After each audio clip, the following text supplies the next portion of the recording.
The only thing more embarrassing than pre-ordering Sydney Sweeney's bathwater soap and your wife finding out is going to your fantasy football draft and not being prepared. In today's video, I'm going to help you guys get prepared by predicting the first 3 rounds of fantasy football drafts in 2025. But before we could get into things, I would like to ask that you guys are new to the channel and you do end up enjoying today's video, that you please make sure to hit that subscribe button down below. And while you're down there, whether you are new to the channel or not, please make sure that you leave a like on today's video to help me out a ton. If you want to follow me on Twitter or X, please do so at NotoriousFantasy. So without further ado, let's get into predicting the first 3 rounds of 2025 fantasy football drafts. We begin with the first overall pick, and in a majority of leagues, I do strongly believe that it is going to be either Saquon Barkley at the 101 or Jamar Chase. Now, there is going to be leagues where maybe Patrick Mahomes goes at the 101, right? Because he's the best quarterback in the NFL, so you got to pick him at the 101, even though that is not actually what you want to do.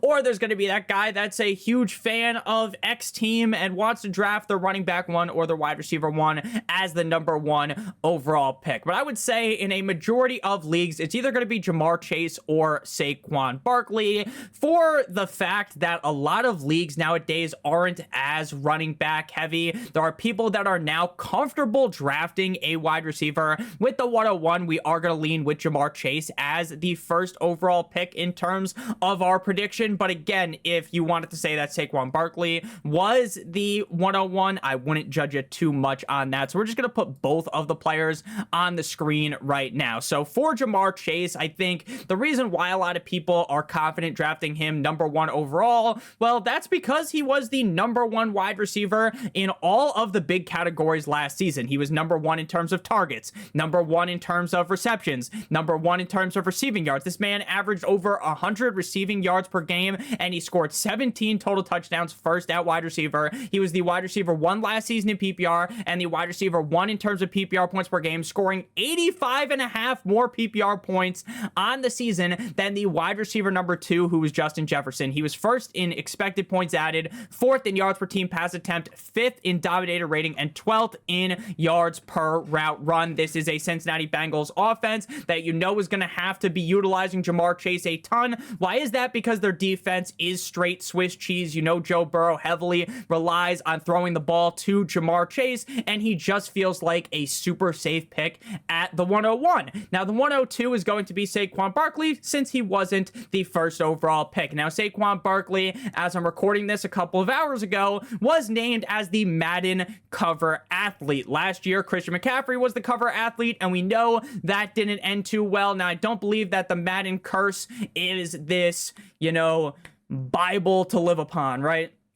It's this, if someone's the Madden athlete, they're guaranteed to completely shit the bed during the season. I don't actually think that is the case, but for some people, that might be the reason why they are scared to draft Saquon Barkley. They had the premonition, like it's final destination, and they already are assuming that something bad is going to happen to Saquon Barkley. Now, taking all of that out of the equation, Saquon Barkley was dominant 50 Shades of Grey style last season. He is on an offense that is going to be really good yet again. He has one of the best offensive lines in the NFL, and Saquon Barkley is one of the best, if not the best, running back in the National Football League. Now, despite the fact that he doesn't have that elite pass-catching prowess, he was still able to finish as the RB1 in terms of PPR points per game. He scored 15 total touchdowns last season. He had 345 carries, 2,005 rushing yards, both number 1 at running back, 43 targets, 33 receptions, 278 receiving yards. He was 4th in true yards per carry, 4th in yards per touch, 3rd in explosive play rating, and 5th in dominator rating. Unless you are going to really fall in love with the narrative of Saquon Barkley is cursed by being on the cover of Madden, to me, he has a very clear argument to being one of the first 2 picks in your 2025 fantasy football drafts. Now, I believe, kind of opens the Pandora's box, where there could be a bunch of different players that are selected at the 103, right? The 101, the 102, I really do believe there's a clear top 2 in that spot, interchangeable with Saquon and Jamar Chase. And here is where there are a ton of players that you could make the argument in the comment section that this is going to be the 103. Or, hey, Nick, you like Justin Jefferson as the 3rd overall pick? I think Justin Jefferson might fall to the 6th pick in my league, and I'm going to be able to take him, and I don't even think that's all that crazy to say. Now, Justin Jefferson, wide receiver of the cult-like Minnesota Vikings, had a phenomenal season last year. Now, he didn't end up as the wide receiver 1, right, because that was Jamar Chase, but he was the wide receiver 2 last season in PPR, and the wide receiver 4 in PPR points per game. He played in 17 games last season. He was 4th at wide receiver in targets with 153. He had 103 receptions, 6.1 per game, 4th, 1,533 receiving yards, 2nd at wide receiver, and 10 total touchdowns at a 9.6% rate, 5th at wide receiver, 6th in yards per route run, 10th in yards per target, 2nd in yards per team pass attempt, and 10th in dominator rating. A lot of people might worry about Justin Jefferson because going from Mono Man Sam to JJ McCarthy, there's a lot of unknown there. But what I will tell you is that I do strongly believe that this is a situation where the head coach is going to be able to carry the quarterback position. No one really thought Sam Darnold was worth jack shit last season, and Sam Darnold obviously had a great season. Justin Jefferson, as long as the quarterback is halfway competent, is going to put up huge numbers because he's really just that good. You just have to get the ball somewhere near him, and the guy is going to bring it in. So the quarterback situation doesn't concern me at all. He's a shoo-in to be top 5 in targets, top 5 in receptions, top 5 in receiving yards, and I'm not going to sit here and pretend to give the gawk 9,000 special to JJ McCarthy because frankly, I don't know how great JJ McCarthy is going to be as a quarterback standalone wise, but he is definitely good enough to support Justin Jefferson into having an elite season at the wide receiver position. Next up, we're going to go to the running back position with Bijan Robinson. If you're like, Nick, I like Bijan Robinson as the 103, I'm not really going to get mad at you. If you are someone that's like, Nick, instead of Bijan, I'd rather have CeeDee Lamb or Amon-Ra St. Brown, right? I'm not going to have an argument really with you either. Bijan Robinson last season, this was a guy that a lot of players playing fantasy football were scared about, right? They drafted him in his rookie year, and he ended up playing them like a fiddle, right? If you had Bijan Robinson, you got kicked in the teeth by Arthur Smith, and things didn't end up going too well. But last year, he was the running back 3 in PPR and in PPR points per game. He was 4th in terms of carries, 3rd in terms of rushing yards, 4th in targets, 3rd in receptions, 5th in receiving yards, and 6th in total touchdowns, 1st in yards created, 10th in true yards per carry, 17th in game script, and 4th in dominator rating. Now, the Atlanta Falcons are a team that I don't think anyone's really super excited about as a team this season. Could I see the Falcons making the playoffs? Yes, but do I see the Falcons having one of the most elite seasons in the NFL, being a team that's really potentially clearing themselves a path to the NFC Championship game? I do not believe so. I am not even the biggest Michael Penix lover, but I do believe that this offense is better in the hands of Michael Penix compared to old man Unk Kirk Cousins. Bijan Robinson was a guy that we were oogling and ogling for coming into the NFL out of Texas, right? This was a guy that his tape was straight up phenomenal. It was beautiful. You were just loving it like the McDonald's theme song. Ba-da-ba-ba-ba. I'm loving it, right? Everyone loved Bijan Robinson. And again, he might have shot you in the foot metaphorically, but last season he really bounced back, and there is a clear path to him putting up similar numbers to last season, which makes him a clear, in my opinion, top 5, top 6-ish pick in 2025 fantasy football drafts. Next up, we move to CeeDee Lamb, wide receiver of the Dallas Cowboys. Now, in terms of talking CeeDee Lamb, when you look at his numbers last season, they were far from ideal, right? But you got to remember that Dak Prescott was hurt last season, and that does definitely throw a wrench into things. There is an argument to be made that CeeDee Lamb is the best wide receiver in the NFL, right? There is a clear, legitimate argument to be made of that. And if you don't think that, you probably believe that he is at least a top 3 or top 5 wide receiver. Now, Dak Prescott is another guy that gets a whole lot of shit, right?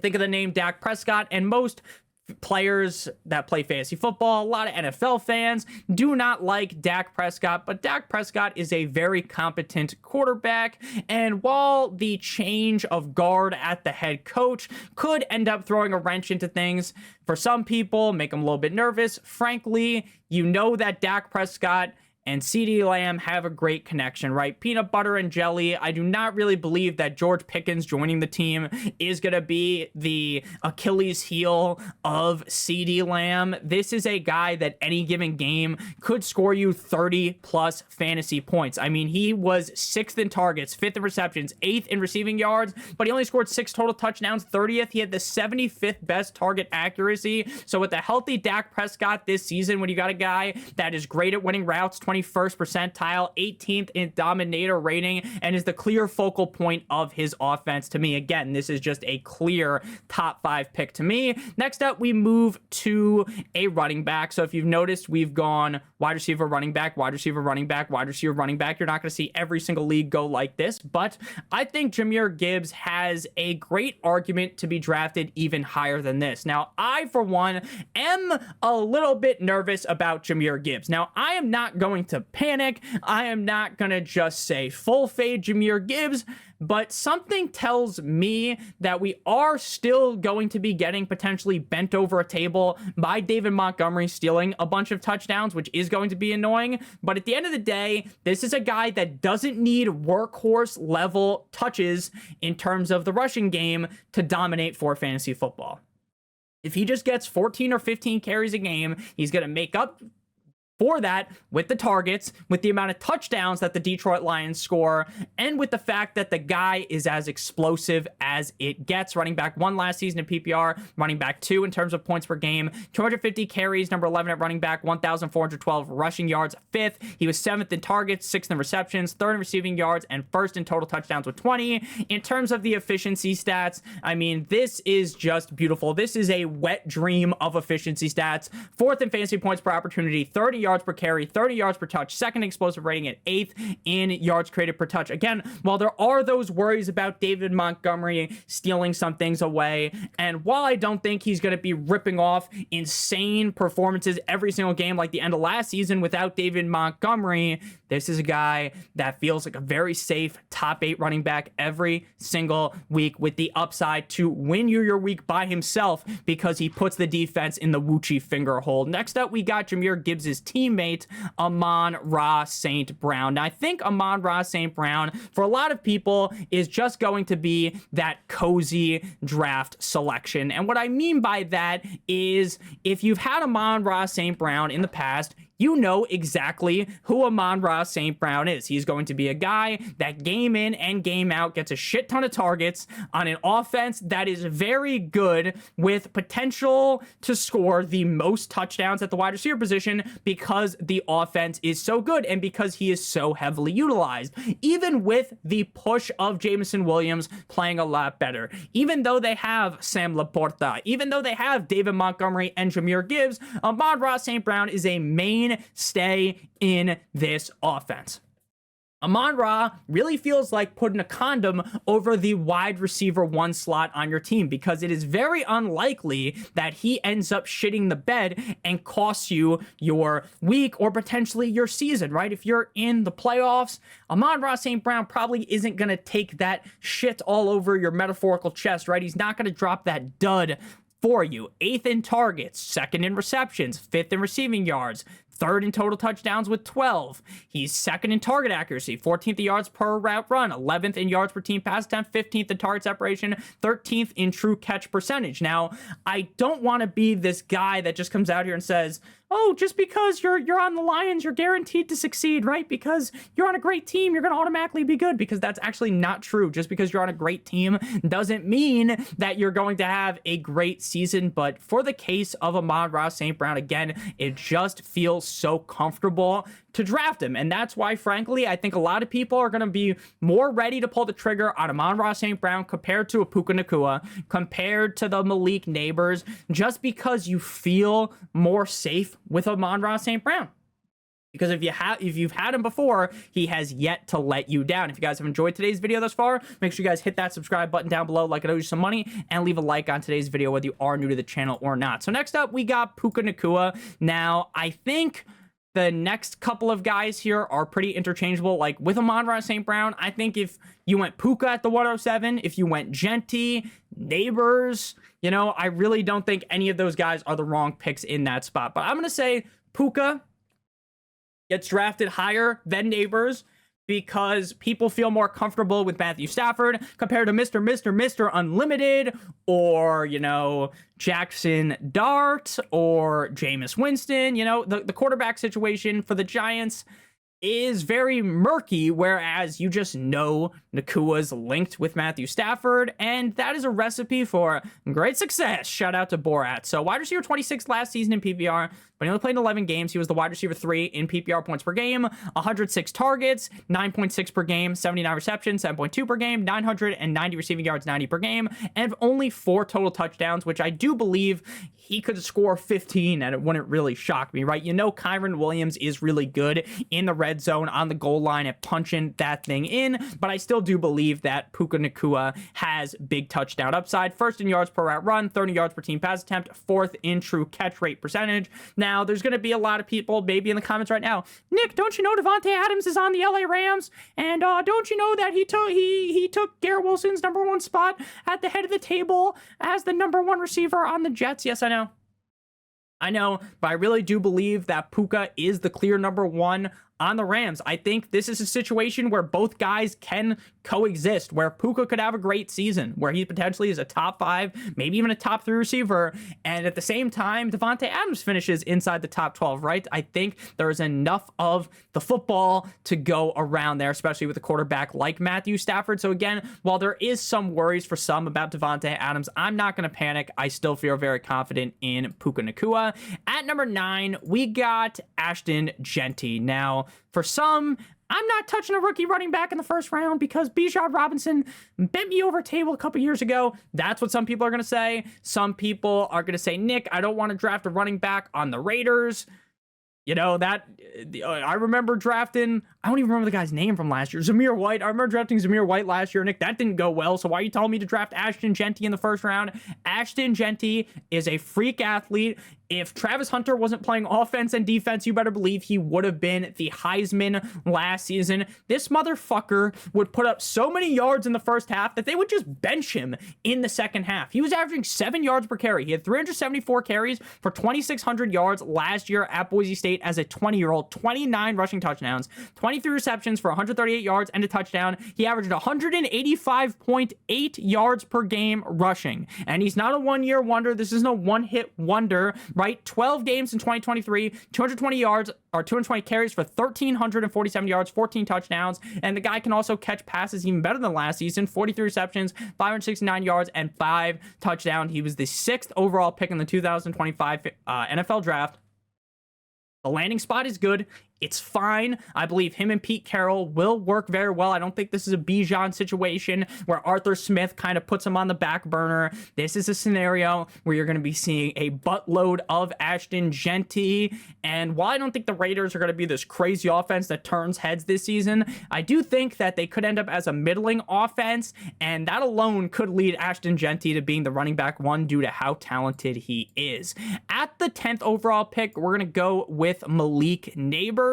Now, Malik Neighbors was someone that I was oogling and ogling over last season. I was heavily talking him up, and there was a shit ton of people that were not comfortable drafting Malik Neighbors because of the quarterback situation. But frankly, I was a genius because the quarterback situation didn't really matter. Even though Daniel Jones was throwing balls that were shaking up in the air, it looked like he threw a ball into a fucking tornado. Even when the other quarterbacks were playing like horsecock Drew Lock, Malik Neighbors was feasting like a fat kid at a buffet. Wide receiver 6 on the season, 7 in PPR points per game. He was 2nd in targets, 3rd in receptions, 7th in receiving yards, and 20th in total touchdowns. He was 1st in dominator rating and 10th in yards per team pass attempt. Again, I fully understand that the Giants quarterback situation isn't the best. I fully understand that Russell Wilson isn't the same Russell Wilson from when he was back at Seattle, not handing the ball to Marshawn Lynch at the goal line. But what I do know is that he's good enough for Malik Neighbors. There is no competition in this offense for Malik Neighbors. There is no one that could even hold the guy's jockstrap. Malik Neighbors is going to be shitting on corners all season long. He is a absolute beast.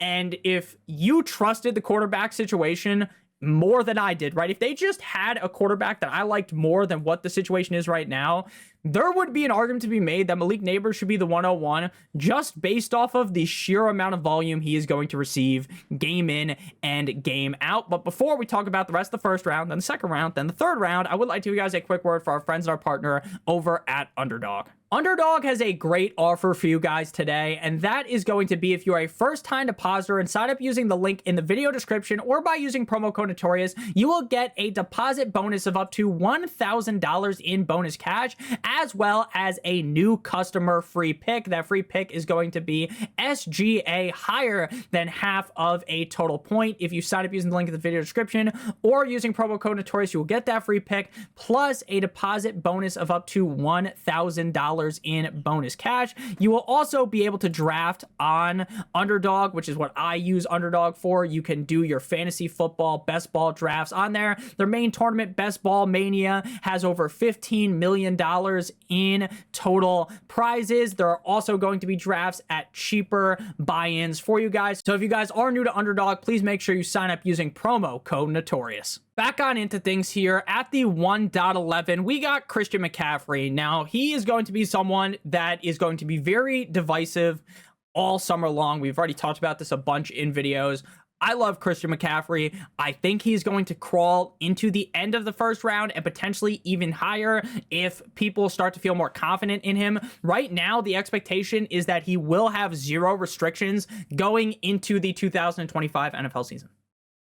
If by late August, the reports are more murky, the reports are not as confident, if you're seeing, oh, maybe McCaffrey's going to miss the first couple of games, then you instantly back up this take and run away. You run clear, fast away like Forrest Gump, Jenny, right? You want to run away because you don't want to get fucked by the injury train, because just so you know, you don't want to be chasing injuries down, because the injuries are going to find you in the back alley and take you out. They're going to take your lunch money, and Christian McCaffrey took your lunch money last season, but we all know the upside of McCaffrey, and that upside is running back 1, and not just the running back 1 like, oh, he was better than, say, Saquon's the running back 2 by 4 points. No, I'm talking about he's the running back 1 by 70 fucking fantasy points. He is that good. He is that good of a pass catcher. The 49ers schedule is soft serve ice cream. It is very easy. This is going to be a huge season out of McCaffrey, in my opinion, if he is able to stay healthy and if he's healthy to enter the year. Next up, we got my main man, Nico Cousin. Let's go bowling Collins. Now, here is kind of a spot where I don't necessarily feel a fall off, but some people would be like, Nico Collins is so much worse than Malik Neighbors and all that stuff. Now, Nico Collins last season was another guy that I was banging the drum for. I was talking him up, and when he was healthy, he lived up to those expectations. I believe if he was healthy, he could have been a easy top 3 wide receiver in fantasy football. He was the wide receiver 9 in PPR points per game, competing with Diggs, competing with Tank Dell. Now, there's no Diggs, and there is no Tank Dell. Diggs is busy giving back shots to Cardi B on some boat and snorting some pink cocaine, allegedly. So Nico Collins is really fucking good. CJ Stroud, look, did he live up to what he did in his rookie season? Of course not. But he's still really good. I believe in the player that is Nico Collins. I believe that when healthy, this is one of the best receivers in the NFL. I've been talking up Nico Collins since before you even knew about Nico Collins, but since before he even had CJ Stroud, when he had that giraffe neck Davis Money Mills looking like Jeffrey the Giraffe from the Toys R Us commercials, throwing him the football. 3rd in yards per route run last year, 9th in yards per target, 7th in yards per team pass attempt, 3rd in dominating, 5th in explosive rating. believe in the player that is Nico Collins, and I believe he is a first-round pick. Next up, we got Derrick Henry. Now, Derrick Henry, I think, could go a lot higher than this, depending on how scared your league mates are of Genty and how scared your league mates are of Christian McCaffrey. Derrick Henry was a beast last season. There's really no other words to use aside from that. Despite the fact that the guy just doesn't catch passes, and he actually is a much better pass catcher than he was a couple of years ago. Back in Tennessee, it was literally dreadful to watch him try to catch a pass. Like, he would get a dump off where there is not someone within an area code of him, and he would just get nervous. His knees were weak, his arms were heavy, and he would just drop the ball, not get his meaty claws around that thing, and he just wouldn't catch it. Now that is much less of the case. He actually can catch passes, but, you know, they have Justice Hill for that. He's just going to get like 20-ish targets. He was 19 of 22, 19 receptions, 22 targets, 193 receiving yards. But why you draft Derrick Henry is because of the rushing, right? He averaged almost 20 carries per game, 325 carries, 1,921 rushing yards, 113 per game. He had 18 total touchdowns. Second, he was second in true yards per carry, third in yards per touch, first in explosive rating, eighth in dominator rating, and second in game script. You know the Ravens love to run the ball. You know that we're going to see a whole shit ton of Derrick Henry every single game, and he just really doesn't get thrown on the back burner. They don't really bench the guy. So Derrick Henry is just, you know, besides the age argument, there's really nothing you can say to poke holes in Derrick Henry. He's on an offense that loves to run the football. He's on an offense that's going to score a bunch of points. He's in an offense that's going to be up in games, running the ball with Derrick Henry to put the game on ice like some nice champagne. So Derrick Henry, to me, is kind of a no-brainer. Early second, potential first-round pick in some leagues. Next up, we move to BTJ. Now, we talked about Mr. Puka Nacua, and we talked about how there might be some people that are panicking about the fact that Davante Adams is there. There are going to be people that are like, Nick, BTJ is now reamed by the fact that they ended up bringing in Hunter, right? They draft Travis Hunter, finito for BTJ. I don't think so. I still think Brian Thomas Jr. is the wide receiver one on this team. And I still do believe there's going to be a team that has to throw the ball a bunch because I don't think they're going to be very good. So late in games, you're still going to be getting a high dosage of BTJ. Wide receiver 4 on the season last year, 12 in PPR points per game. He played in all 17 games, but it is very, very, very, very, very important, and very important for you guys to understand that Trevor Lawrence didn't play in every single game. There were 7 games played without Trevor Lawrence, and it was night and day with Trevor Lawrence versus without. Some people might not like Liam Cohen, the new head coach, Duval, right? Because he looks like a fucking idiot, but so do I, and I give out some good fantasy advice, so make sure you guys subscribe, hit that like button. But in reality, I still believe Brian Thomas Jr. is the number 1 receiver on this team. He was 3rd in receiving yards last year, 5th in total touchdowns. He was 50th in target accuracy, but 8th in yards per route run, 15th in yards per target, 9th in yards per team pass attempts, and 2nd in dominator rating. I don't want people to overthink BTJ because of Travis Hunter. And again, I really do believe that his upside is humongous big. Next up, we move to the first tight end, and that's going to be Brock Bowers. Unlike previous years where a tight end was going at the end of the first round, right? The Travis Kelce hive was taking him in the first round.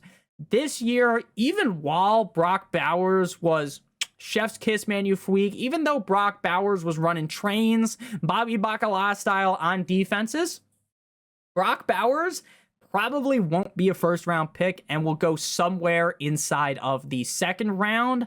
I think this year in a lot of leagues, you're going to see Brock Bowers go in the second, and then Trey McBride either go at the end of the second or the early third. And in terms of quarterbacks, I don't think in a lot of leagues they will go until the third round. So Brock Bowers, tight end of the Las Vegas Raiders. Tight end 1 in PPR, tight end 3 in PPR points per game. He had 153 targets, number 1 at tight end. 112 receptions, number 1 at tight end. 1,194 receiving yards, number 1 at tight end. And he only scored 5 total touchdowns, 9th at tight end. I do believe that the quarterback situation is better with Geno Smith compared to what they had last season, even though I have never really been a Geno Smith truther. I just think he's better than what we saw last season. 9th in yards per route run, 3rd in yards per team pass attempts, 3rd in dominator rating, 2nd in juke rate, 2nd in explosive rating, 2nd in expected points added. This guy's the best wide receiver on this team, and he plays tight end. He is a target hog, in an offense that's going to target him. I get that they got this new shiny piece, Ashton Genty, who I love as well, but Brock Bowers is going to be the guy that probably sees the most targets in this offense. And there could be, if this is the season out of Brock Bowers where he gets 10 touchdowns instead of 5, this is a guy that could really put a strong gap between him and whoever the tight end number 2 is. Next up, we got A.J. Brown, A.J.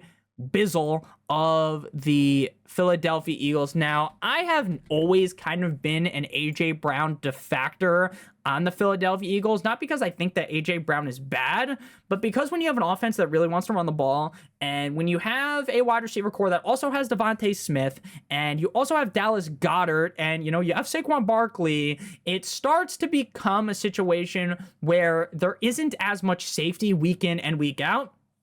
And that's why I actually prefer wide receivers that I'm going to have being drafted past A.J. Brown. For instance, a guy like Drake London. I would rather have Drake London compared to A.J. Brown.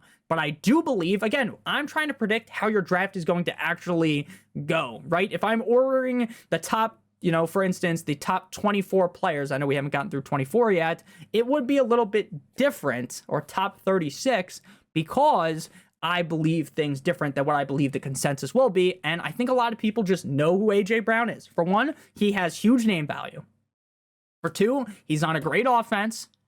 And people just trust A.J. Brown because he is a good receiver, right? Wide receiver 13 in points per game last year, 13 games played, 13th in fantasy points per target, 2nd in yards per route run, 4th in yards per target, 9th in yards per reception, and 1st in yards per team pass attempt. Again, I don't think you're really going wrong drafting A.J. Brown.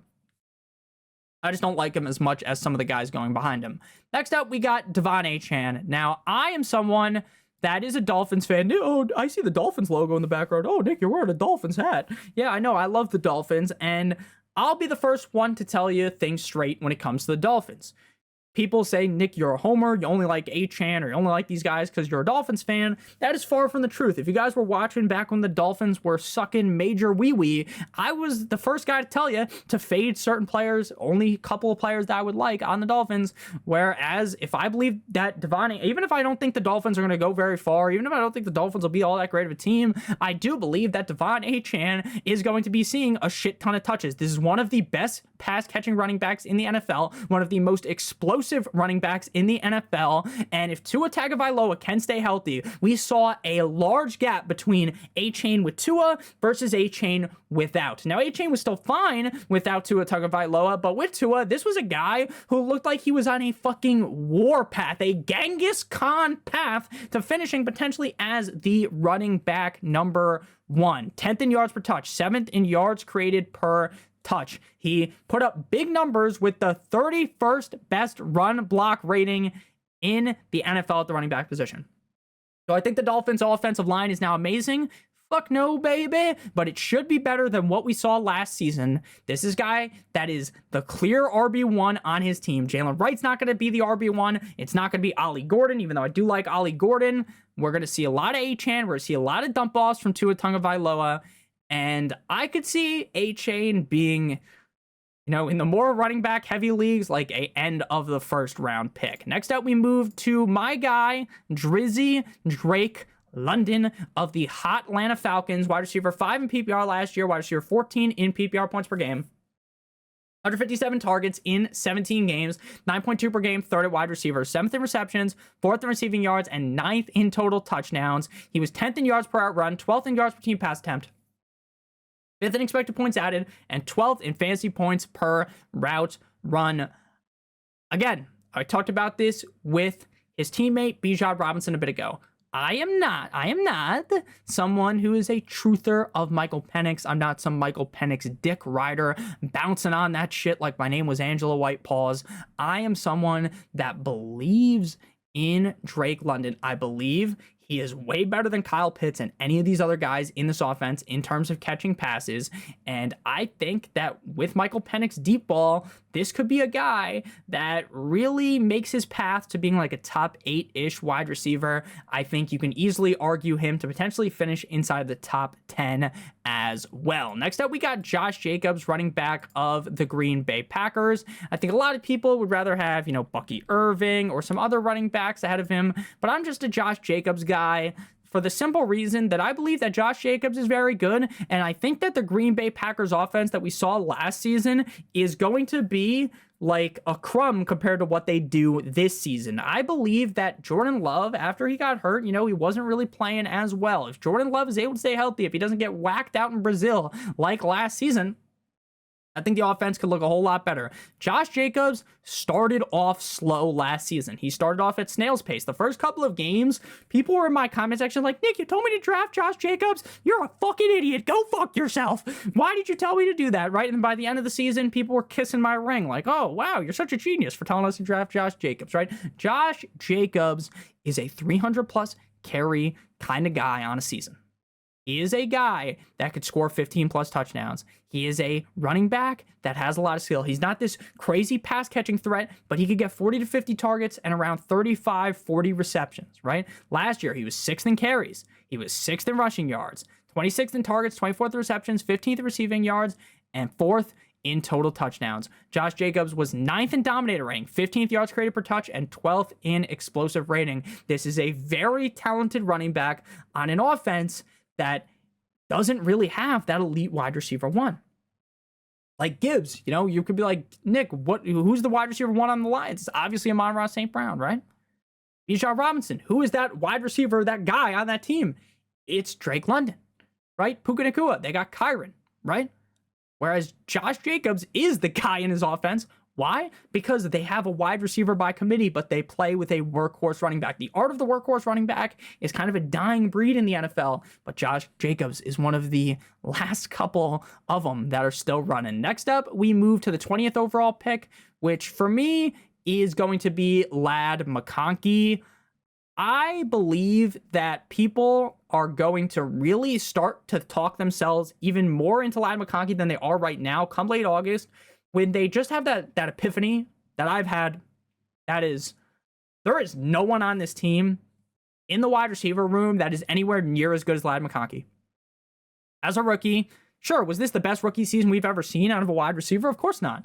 13th in PPR, 19th in PPR points per game, but there's a clear path towards potentially 10-plus targets a game, even on a team that's their MO isn't just throwing the ball a million times, right? He was 23rd in targets last year, 7 per game. He was 5.1 receptions per game, 71.8 receiving yards per game, and he scored 7 total touchdowns. He was 8th in target accuracy, 7th in yards per out run, 8th in yards per target, 6th in EPA, and 8th in yards per team pass attempt. Again, think in your head, who is the second best receiver on the Chargers? Could be Trey Harris.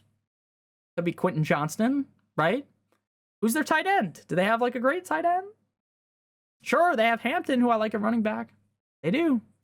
But, what's the competition for Ladd? The answer is there isn't any. Next up, we got Jonathan Taylor. Now, if you had Jonathan Taylor last season, it wasn't really that great, right? I think a lot of people are kind of forgetting what last season was for Jonathan Taylor. And what I mean by that is, sure, Jonathan Taylor was a league winner because he put, like, you were like Yoda on Luke Skywalker's back, right? Luke Skywalker was Jonathan Taylor, and you were hopping on his fucking back straight to the championship because he was that good in the playoffs.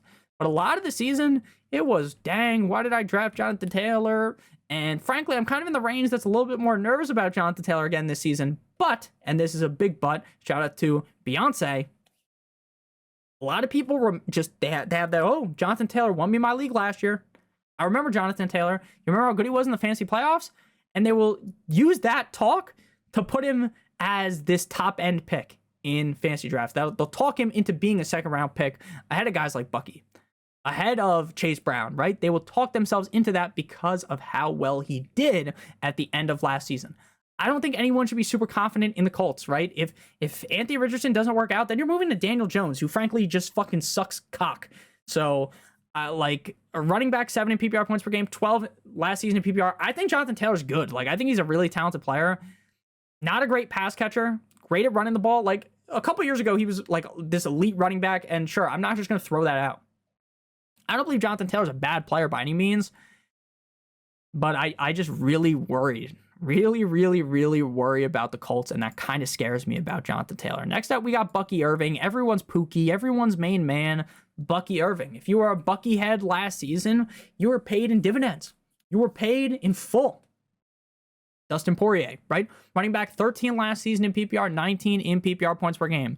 He really only saw a lot of the snaps. Sure, he technically started 3 games, but we all know that he saw a majority of the snaps towards the end of the year. He played in 17 games, but only started 3 technically, even though it's a bunch of mumbo jumbo. Rashad White's not going anywhere. But Bucky Irving is the main back on this team. Bucky Irving is a guy that is in an offense that I really do believe could be one of the better offenses in the NFL. I get that they keep changing offensive coordinators, but it doesn't seem to really matter. Baker is just really that good. Bucky, also really fucking good. 6th in true yards per carry, 5th in yards per touch, 3rd in juke rate, 6th in explosive rating, and 2nd in yards created per touch.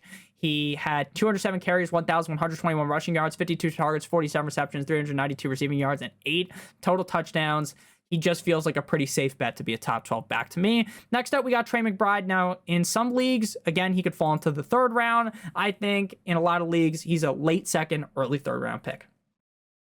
Trey McBride, sure, he wasn't what, Brock Bowers was last season, but even with Marvin Harrison Jr., Maserati Marv, and even with Kyler not really playing his best, Trey McBride was getting a shit ton of work in this offense. 147 targets, 111 receiving yards, 111 receptions. Sorry, I don't know why I wrote down receiving yards. 1,146 receiving yards.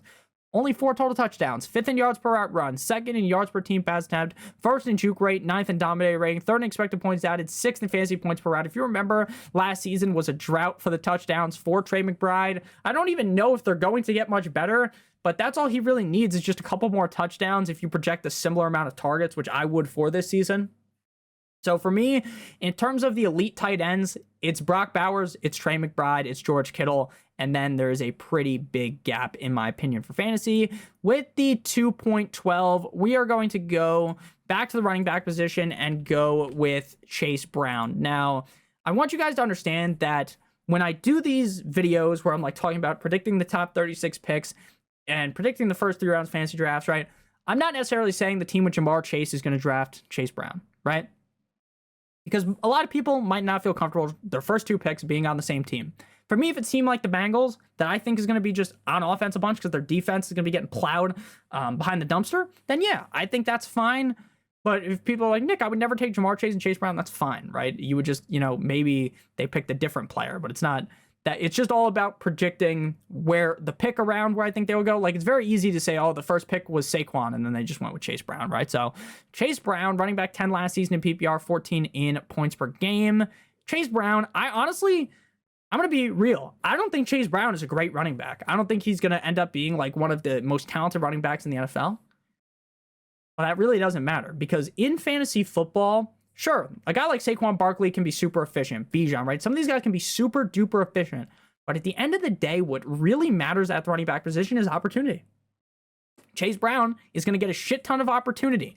He's in my opinion, he's a great pass catcher. He's just not the greatest actual, rusher. Again, this is a team that's going to be getting fisted. So they're going to have to throw the ball a decent amount. Chase Brown's going to get a bunch of pass catching opportunities. He's a good running back. He's not great. He's not amazing. He's a good running back in a great situation for his success. So even if I just made these arguments, then you'll be like, Nick, why do you have him ranked? Like, why do you think he's going to be a 2nd round pick? Because the amount of opportunity he's going to get, and because with this much opportunity, if you're just a good enough player like Chase Brown, you can fall ass backwards into having a top 5 season, even if you're not the greatest talent to ever grace this earth. At pick 25, I believe is going to be Garrett Wilson. Now, there are going to be people that are like, Nick, how many times in a row are you going to draft Garrett Wilson? How many times in a row are you going to let this guy metaphorically diddle you slightly? Because why is your 10 last year in PPR, 21 in PPR points per game? There is no more Devontae Adams. There's no more Aaron Rodgers. There is very little competition for targets in this Jets offense. I am not a Justin Fields guy. I don't think Justin Fields is really the answer for the Jets, but I do trust, I like Justin Fields for fantasy. I just don't think he's like this great quarterback. He's going to be the savior for the Jets, but he's good enough to feed Garrett Wilson the ball. Again, there's no more Devontae Adams, right? There is a clear path towards a boatload of targets, a Brinks truck backing up in terms of targets. Last year, he was 4th in targets, 5th in receptions, 11th in receiving yards, 20th in total touchdowns, 3rd in juke rate, 6th in true catch rate. I still believe the talent is heavily there for Garrett Wilson. I think all he really needs is to just score a couple more touchdowns and just play a little bit better. And he's the kind of a guy that could have a huge season this year with the Jets, even though a lot of people, you know, the Jets are a team that just really has, and I say this a lot, so if you watch all my videos, you've probably heard this before, but the Jets do really have like a stink around them that like when you pick the player, it just feels a little bit gross because they're on the Jets. Next up, we got Josh Allen. Now, I believe in the 3rd round, in a majority of leagues, Josh Allen, Lamar Jackson, and Jaden Stormy Daniels are going to be picked, and maybe you're more quarterback aggressive leagues, the 2nd round. I don't really see in most leagues the 1st round, though, where one of them goes, but 3rd round, they're definitely all going to be gone. So if you want Josh Allen, you want Lamar Jackson, you want Jaden Daniels, you're going to have to be ready to pay the price in the 3rd round, unless you are in like one of those really, really, really like the expert leagues. Even though I don't like to call myself an expert, I just like talking about fantasy football. I think I'm pretty good at it, but I'm not going to say like, oh, I'm some fucking expert. I'm the Albert Einstein of fantasy football. But what I will tell you is in those leagues, right, where people wait on the quarterback position, he could fall to like the 4th or the 5th round, right? That's possible, but most of you guys don't play in leagues like that, right? With all the sharpest knives in the cupboard, right? You're playing with fucking Sally from accounting. You're playing with, you know, Jim from the office, right? You're playing with your college buddies, your high school friends, right? Maybe even Aunt Brenda, right? Your uncle, right? Those are the people you might be playing with. Those aren't always going to be the sharpest tools in the shed. So you got to be ready for crazy shit to happen in your draft. But Josh Allen, quarterback 2 last season, quarterback 2 in points per game. You know what you're getting out of Josh Allen. You are getting a quarterback that, sure, he doesn't have elite weapons. He doesn't even have one elite weapon, in my opinion. But he's a guy that could easily run in 12 touchdowns again. He rushed 12 touchdowns last year, 102 carries for 531 yards. He's going to pass the ball around the middle of the NFL. I don't really see him being like top 5 in terms of passing attempts because the defense is good, but he was 14th in pass attempts, 14th in passing yards, 7th in passing touchdowns at a 5.8% rate, 7 interceptions, and the rushing upside's there. He's a very good quarterback, one of the best in the NFL with the rushing upside, with the fact that he is going to get a lot of goal line looks. I like Josh Allen as the quarterback 1. If you're like, Nick, I'd rather have Lamar or I'd rather have Jaden Daniels, I'm not going to argue with you on that. Next up, we got pick 27, the 3rd pick inside the 3rd round, and I believe that will be Tyreek Hill. Now, do I believe in Tyreek Hill still? Yes. Do I think last season was an anomaly, like a fugazi? I do believe so. Quarterback injury hit them like a truck. Tyreek wasn't playing as good. He did have that wrist injury. Things did not go well at all for Tyreek Hill last season. Things did not go well at all for the Dolphins. In terms of name value alone, Tyreek is going to be either a 2nd or a 3rd round pick. It doesn't matter if you drafted him last season and you're scared shitless to draft him because he's Tyreek Hill. He's always going to be drafted this high. To me, it didn't look like sure, he wasn't producing. He was the wide receiver 32 in PPR points per game. But he still looked like Tyreek. He was still very fast. He won 50.4% of his routes, 13th in route win rate, 14th in unrealized air yards. Again, the stats were terrible last year, but you can talk yourself into him being a top 5 wide receiver, and that alone is going to garner him being a 2nd or 3rd round pick. And again, because of the name value. Next up, we got Lamar Jackson. Lamar was the QB1 last season in points per game, QB1 overall, 16th in passing attempts, 6th in passing yards, 2nd in passing touchdowns, 41 passing touchdowns at an 8.6% rate. Now, I note the quarterback passing touchdown rate because we talked about Josh Allen, 5.8% rate. Typically, quarterbacks can throw about 5% rate for touchdowns. 5% of his passes will be touchdowns. You know, if you're Josh Allen, 5.8%, that's can happen again. That is repeatable. Even Mahomes, right? If you said Nick Mahomes threw 8.6% of his passes as touchdowns, I would say that is fucking insane. That is not going to happen again. Lamar Jackson is not going to throw 41 passing touchdowns last season, but he doesn't have to be an elite quarterback for fantasy because of the rushing upside. Rushing is key for fantasy football. Now, he only scored 4 rushing touchdowns last season because of Derrick Henry, right? 139 carries third and 915 rushing yards first, but 4 total touchdowns 10th in terms of rushing. I think that could increase this season. He's first in true passer rating, first in yards per attempt, first in fantasy points per dropback. I don't want to hear anyone talking about LaMickey, like LaMickey James, right? Like LeBron James, right? LaMickey Jackson. I've heard people call him that. I don't think, any normal fucking person with enough brain cells rubbed together will call him that. But Lamar is so much of a better quarterback than people give him credit for. He's not some fucking one-trick pony rushing quarterback. He's really good. He's a really good quarterback. And again, he just feels good. If you go into your week with Lamar Jackson as your quarterback, you feel pretty comfortable against, I'd say, like 9 out of 12 players in your league. You feel close to 100% certain that your quarterback will probably outscore your opponent's quarterback. Next up, we move to Jackson Smith-Njigba. Now, JSN loses Cooper Kupp. He loses Tyler Lockett. Or not, he gains Cooper Kupp, sorry. He loses Tyler Lockett in my pocket skirt, and he loses DK Metcalf. Now, Cooper Kupp kind of looks like a shell of himself. He doesn't look as good. So JSN, I would be really shocked if Cooper Kupp stole JSN's job as the wide receiver 1. Now he loses Geno. They get Mono Man Sam. I kind of think Mono Man Sam is more of a coach's merchant, but that is what it is. Jackson Smith-Njigba was solid last season, wide receiver 9 in PPR, 20 in PPR points per game. Again, with a much more loaded wide receiver room around him to take away opportunities for him. And even still, he was averaging 8.1 targets per game. He was 4th in expected points added, 17th in target separation. JSN was a guy that I loved coming out of college, out of Ohio State. He's a guy that I still think is very talented. It's all kind of going to hinge on, can Sam Darnold be good enough to make JSN be that great wide receiver that takes that crazy leap up and finishes as like a top 8, top 10 guy in terms of points per game. Next up, we got LA Rams running back Kyren Williams. Now, Kyren Williams is a bit of a rushing touchdown merchant. And frankly, I don't really think Kyren Williams is like the greatest running back ever.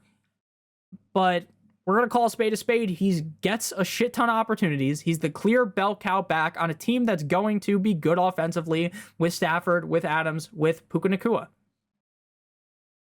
He has clear job stability over the other running backs ahead of him. He had 19.8 carries per game last season. He averaged 81 rushing yards per game. He scored 16 total touchdowns. He's a fine pass catcher, 40 targets, 34 receiving yards, 34 receptions, 182 receiving yards. He was first in dominator rating, sure. He was 37th in true yards per carry, but Sean McVay believes in him. So they're going to keep rocking with him. So that's why you got to rock with him inside the 3rd round. He feels like a good running back to have in the 3rd round if you went wide receiver heavy. Again, Nick, no one's going to draft Gibbs, Jacobs, and Kyren all on the same team, 3 running backs. I don't think that's going to happen in a lot of leagues, but it definitely is possible. Again, don't look at this like I'm building each team with these picks. I hope, again, I made that very clear earlier, but if you're skipping around, you might not have heard that. Next up, we got Breece Hall. Now, Breece Hall, his name's getting drugged through the mud. A lot of people don't like Breece Hall this season because of what happened last season, but they're also forgetting, like, who Breece Hall is. And again, I get that based upon where you drafted him, based upon how I hyped him up, based upon how a lot of fantasy analysts hyped him up, you got kicked in the wazoo by him, right? But if you watch the games, he's still a good running back, and he's still one of the focal points of the Jets offense. And Justin Fields could open up more running lanes for him compared to a guy like Aaron Rodgers, who's decrepit at this point. He's not going to just run the ball, juke a guy out of his shoes, right, at this point. So Breece Hall, again, he's a name value guy. So even if you don't believe in him, name value-wise, he's going to be a 3rd round pick. And because of how much people hyped him up last season, I still believe that guy is in him. I don't think he's washed up at a young age that he is right now. Again, the stats last year aren't great, right? You were very disappointed with him, but I still believe that the upside is there for him to have that big season. Next up, we got Terry McLaurin. Now, I think that Terry McLaurin is just going to be like a staple mid to late 3rd round pick in fantasy drafts, because the fact that he's attached to Jaden Daniels, and because it's very hard off the top of your head to name another wide receiver on the Commanders. It just is, right? It's like Terry McLaurin, right? Keep thinking. Keep thinking, right? It's going to take you a while to fucking even think of a name, probably, unless you're like a Commanders fan, right? So Terry McLaurin has a clear hierarchy in this offense as the head honcho, the number one, the head of the table. Shout out Roman Reigns, right? He's a guy that's going to be very reliable, seeing a bunch of targets, and he's a very good wide receiver. 9th in expected points added, 18th in fantasy points per out run, 9th in fantasy points per target, 6th in dominator rating. Wide receiver 7 on the season, 16 in PPR points per game. People like Jaden Daniels. They're believers in the Commanders. That's going to push Terry to be a pick that is going inside of the 3rd round. Next up, we move to his quarterback, Jaden Stormy Daniels. Jaden Daniels was the rookie that a lot of people probably expected Caleb Williams to be last season, right? Where Caleb got all this hype, Jaden Daniels kind of more, lurking in the shadows. Jaden Daniels puts defenses in the fucking figure 4 last season, right? Jaden Daniels was the quarterback 5 last season, 6 in points per game.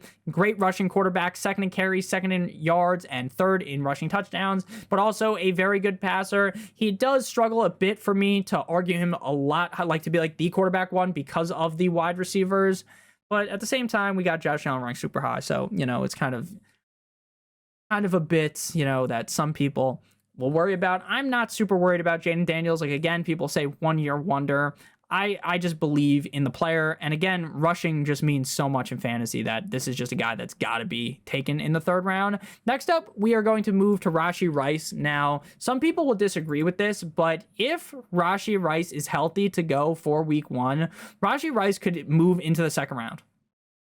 Rashee Rice was looking like he was going to be a top 3 receiver in fantasy before he got hurt, before Patrick Mahomes fucking laid a hit stick onto him to end his season. Now, I get coming off of an injury. It was early on enough in the season to where that doesn't really concern me at all. Modern medicine is fucking amazing. Like, I'm not some doctor. I'm not Johnny Sins out here. I'm as much of a doctor as Johnny Sins. But what I mean is, like, 15 years ago, someone tears, they fuck up their ACL. You're like, okay, that guy's probably not going to play that good the next season.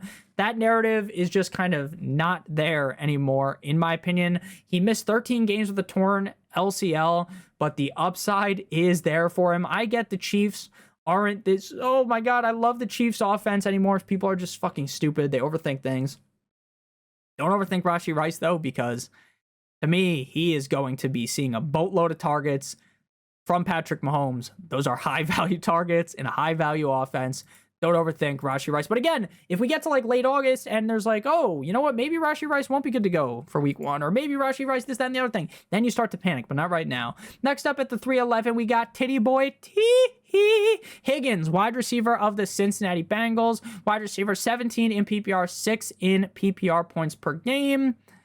The only reason why I think T. Higgins will be buried more in drafts is because of the narrative that he's the wide receiver 2, because he is, right? Ja'Marr Chase is the wide receiver 1. But when you have to throw the ball as much as the Bengals do, you can get 9 fucking targets as the wide receiver 2 per game.